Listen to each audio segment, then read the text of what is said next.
This guy's coming across. Is this car gonna let him come across? Yeah, the car let him come across. But driving down the hard shoulder is great fun. And I'm bringing it all the way down to 20 because, wow, okay, that was coming in quite fast. Welcome back everybody to Tesla Driver. I hope you're doing very well. Today we're going to be testing out Autopilot on the motorway here in the UK. Now what we're going to be driving is this 2015 Model S with the Autopilot hardware 1.0, and it's running the latest software, which I'll just get for you in a second. Now obviously, as you can see, the weather is pretty atrocious, but that shouldn't stop us, and hopefully Autopilot will continue to kick through and be absolutely fine. So I'm just going to do a lane change here, and I'll describe everything I'm doing in a second.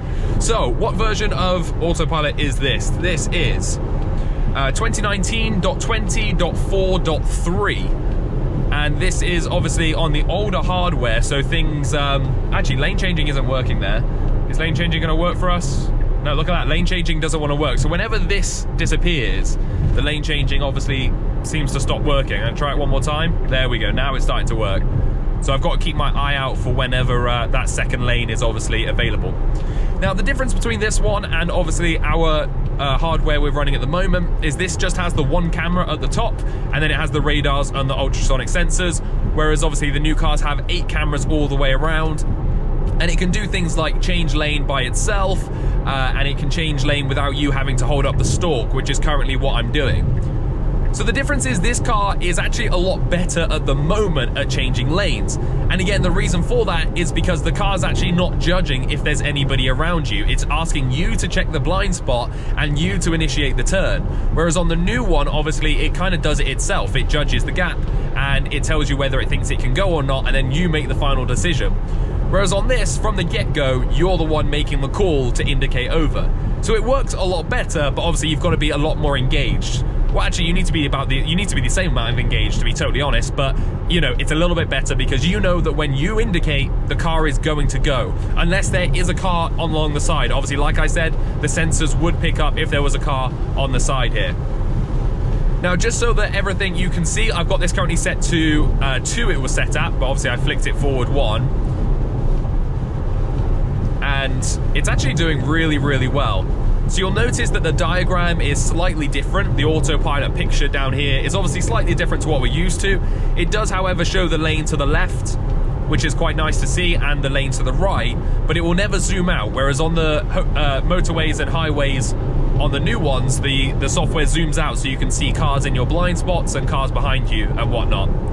So for example, now if I indicated left, the car would, there's no car here, so the car would only notice it when the ultrasonic sensors get close enough. So you've really got to make sure that you've got enough gap between you and the other car, which is about now. And then I'm going to, oh no, okay, now I'm going to do it.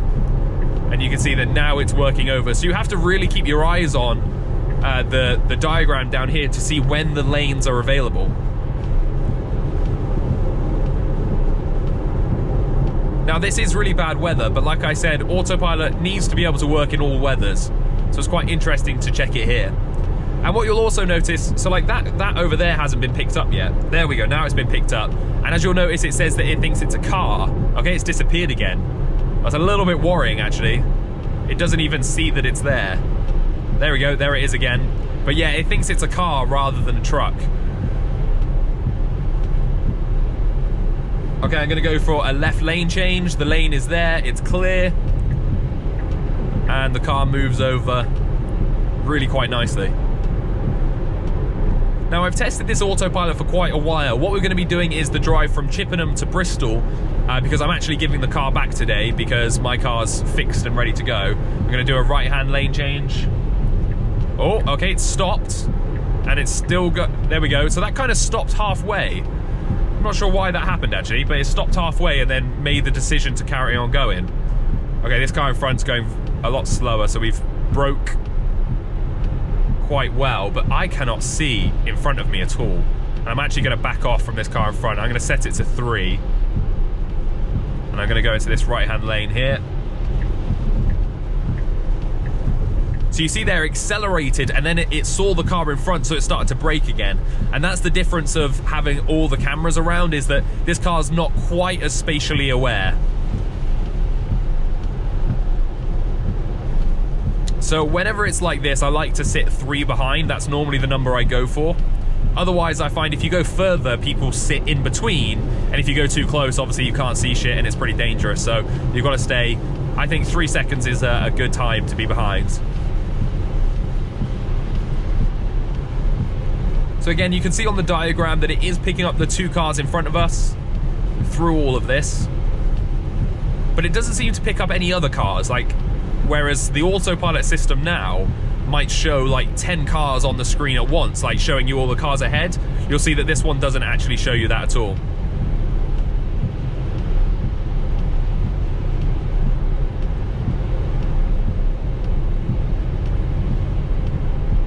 And obviously I'm not going to be tucking into the left lane as much as I would do normally, because you want to give people obviously that space and that little bit of visibility, because it's really, really bad. Like very, very bad visibility right now.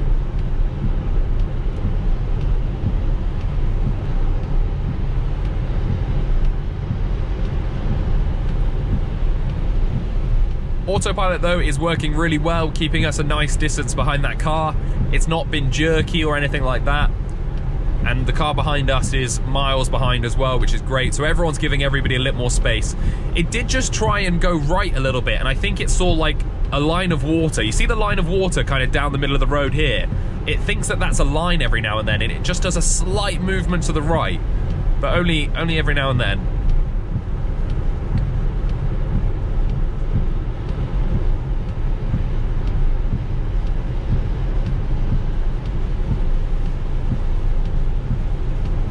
Coming into a bit of congestion now.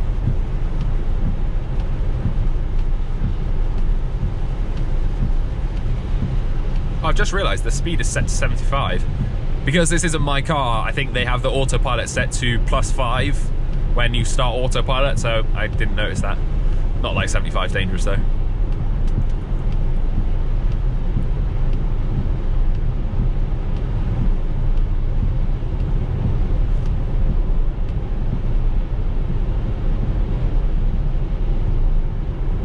In fact, I'm flicking it back up to 75. I'm keeping to the flow of this lane because everyone's otherwise coming behind me. So now we're all spread out quite nicely.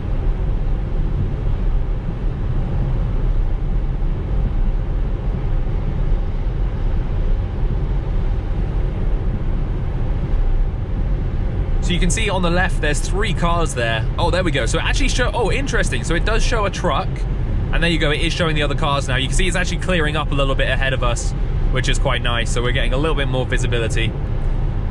And unlike this BMW driver, we are going to go into the left-hand lane and be a good Samaritan.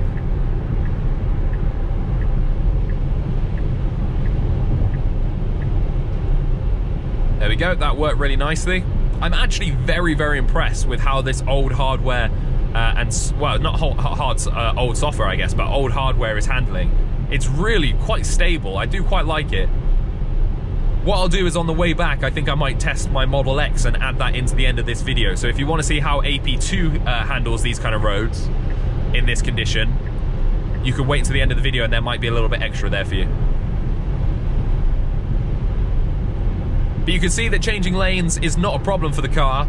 Obviously when it can see the road. We're going to take another change here. Yeah, really nicely done. Oh my god, that Vauxhall on the left is flying. Wow, okay, going left. Those guys just came out and all went into the 3rd lane. That was really strange. I don't know what they're racing. But as you can see, it's doing this very nicely. No problem at all. And I believe in this car, if you actually hold up the indicator stalk, it will indicate for you. So you don't just have to hold it with your hand. You can just like force it up and let go and then force it back down. I've also had the auto wipers on this whole time, by the way. So I'm just going to wipe that off now by myself. But yeah, it's been auto wipers this whole time. So it's been pretty good as well on that.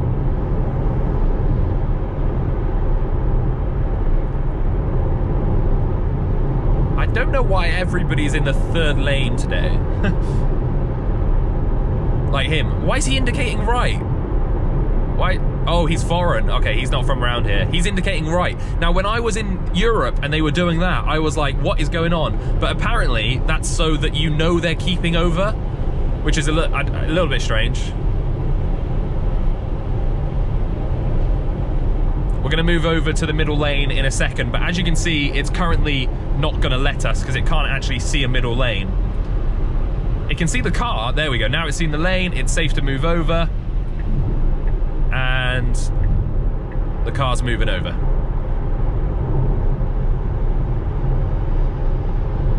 Now, I don't know if this is true, but I think in the old Teslas, there was actually a rain sensor or a water damp sensor, whatever, up there, which is maybe why the wipers are working better than when they run off the neural net. But I'm not 100% sure on that, so do let me know if I'm right or wrong.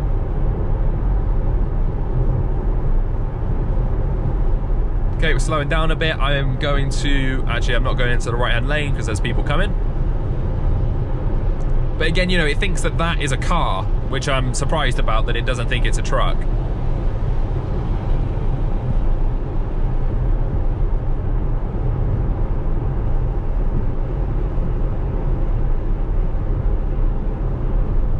Got quite a nice flow of traffic now, just to see how it deals if people cut in and out of us.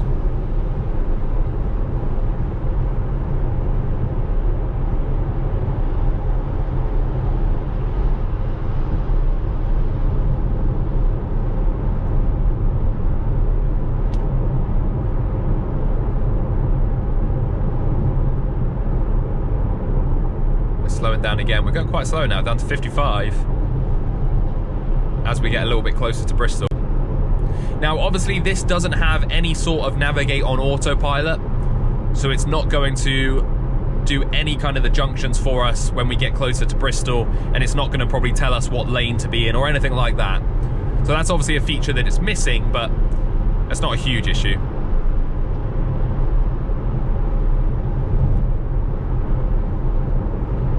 Following traffic though, really simple, comfortable. I'm going to go into the right-hand lane. So you can see that a BMW's just gone by and it's now going across and filling that gap nicely. Then hopefully it'll back off a little bit so that it gives us that space. Because 3 seconds is roughly the 2 chevron rule. That's roughly what it's going for. It needs to go back a tiny bit more, about there. Yeah, that's about right.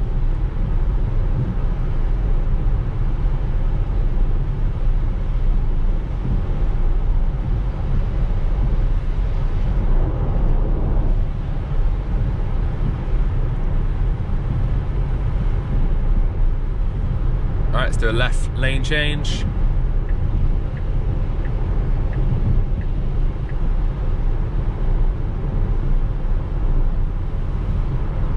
we've got a car merging. What's the car going to do? Yeah, it has braked quite...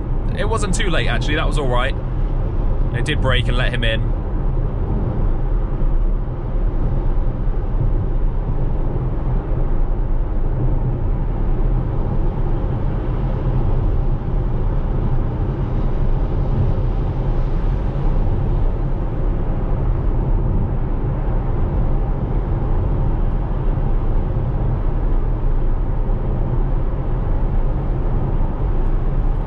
I'm very surprised that in this low visibility how well this old system has worked. So now we're starting to pick up a bit of acceleration, and as that car cuts into our lane, does it slow us down at all? No, doesn't seem to slow us down.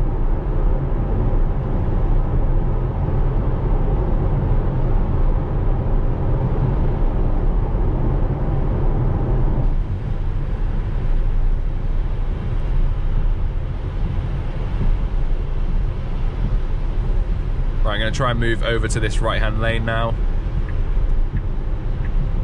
And that was actually a tightish gap for me to go into there. That was quite a tight gap, but it worked really well. I wanted to see if it would go across when the gap is quite tight. And I know, for example, there, my Model X wouldn't have done that, whereas this did it with no problem. So I'm actually favoring this autopilot right now. I actually think this is better, potentially, than the Autopilot 2.0 that my Model X has.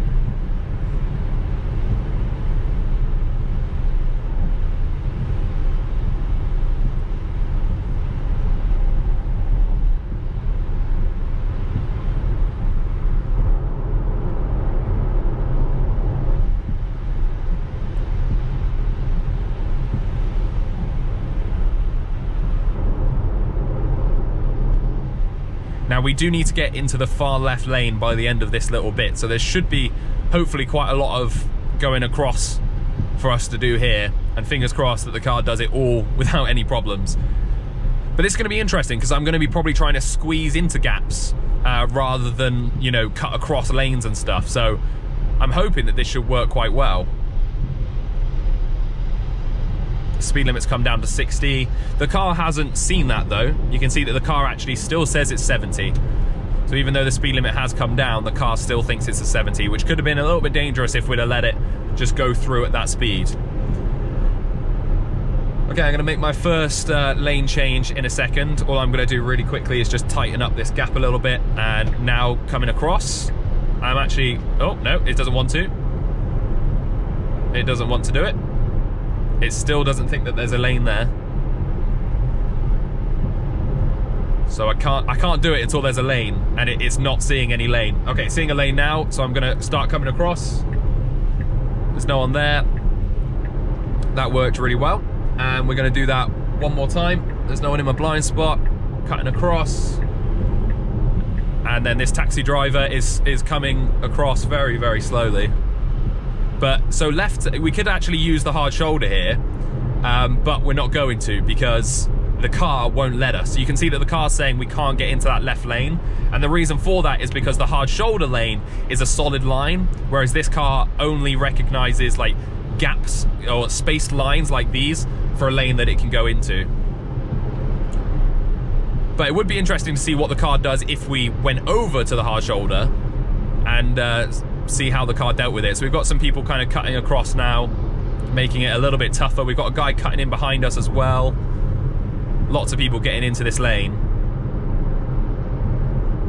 But the car's dealt with it nicely. And don't forget, we are closer now. As we slow down and as we get to an area where people do cut in, it's always better to keep it tighter because then it just like deters people cutting in. But I've also noticed it seems to make the system a little bit more responsive. But you'll see here that there's no right or left lane. It's not letting us go either way. So we've got to stick in this lane anyway.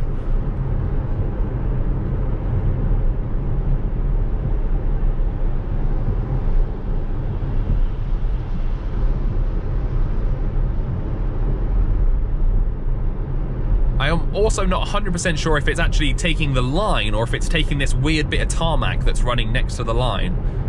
I think it might be doing the tarmac, you know.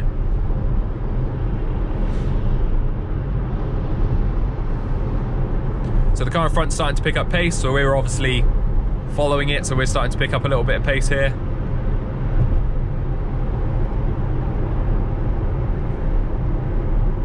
BMW's changing lanes, but we're staying in this lane. Yep, stayed in it nicely. So it still tells us down here directions of where to go. Come on. Oh, well, that's the slowest turn I've ever seen. It's still telling us to get into the left two lanes, but obviously not being navigate on autopilot, it's not adjusting our speed or giving us prompts to do that, except for those little ones. Coming into a 50, so let's bring that down.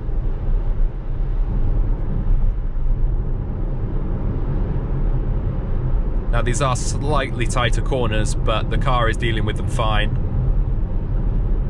And now we've got a merging thing here, so the cars do merge from the right-hand side. This guy's indicating right. He doesn't know the road, apparently.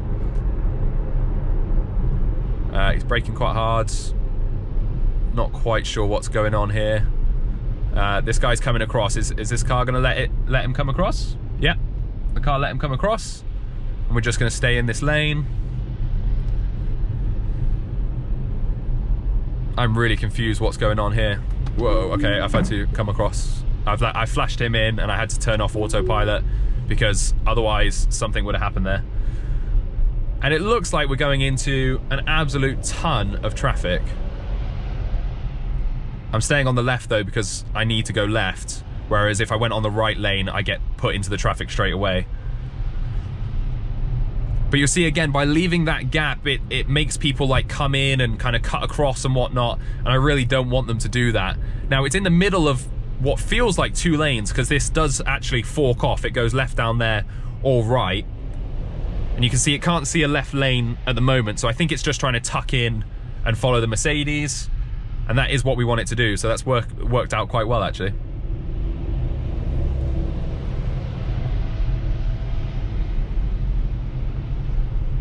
Now, it's going to be a real big test for it in some pretty tough traffic situations. I'm glad I picked this lane, though. This lane's going well. I always do that. I pick a car, and then I try and track it and see if I can race it and beat it without even racing. So there was an Audi, I think S3 back there, because he was tailing me for ages, like right up my bum, and he's miles back now, so I feel like I'm winning the race. And I'm in the slow lane. Now, this is the merging lane, so cars are going to merge across here. With that in mind, I don't know if I should leave a bigger gap or cut it tighter, but we could also potentially go on the hard shoulder here, because the hard shoulder will be open. So I'm going to let this lorry come across if he wants to. It's still not, because I'm actually going into this left lane here instead, because this is the hard shoulder. But I want to be down. I want to actually be down the hard shoulder because we're coming off at the end. Now, this will be interesting to see again if it's going to show us any other lines. Oh, there's a line cutting straight across the road. It wasn't bothered by it at all, which is quite handy. I'm going to make this nice and tight again so that we're close up, because in these traffic situations... Look at this! Look at this! This is why I don't rush out to the third lane like everybody else. That Audi driver's so far behind. He's crying. But as you can see, it's following it nicely. It won't let us change lanes, so the solid line is definitely doing its job in letting the car know that it can't cross it, which is good to see. And we're following this van nicely. And I've got to say, from this autopilot drive so far, I've not had really, except for those tighter issues there in the traffic where it needs to know that other cars are coming across, it's been a complete stellar performance. It's been very, very good. So, Elon, all we need for Autopilot 1 to be that little bit better again is so that it can judge cars trying to come into our lane. So it needs to be able to see blinkers, but it also needs to be able to notice and judge movements. You know, we can see if a car starts moving across, what they're going to do. We can tell when they accelerate behind a car, they're probably going to try and overtake it.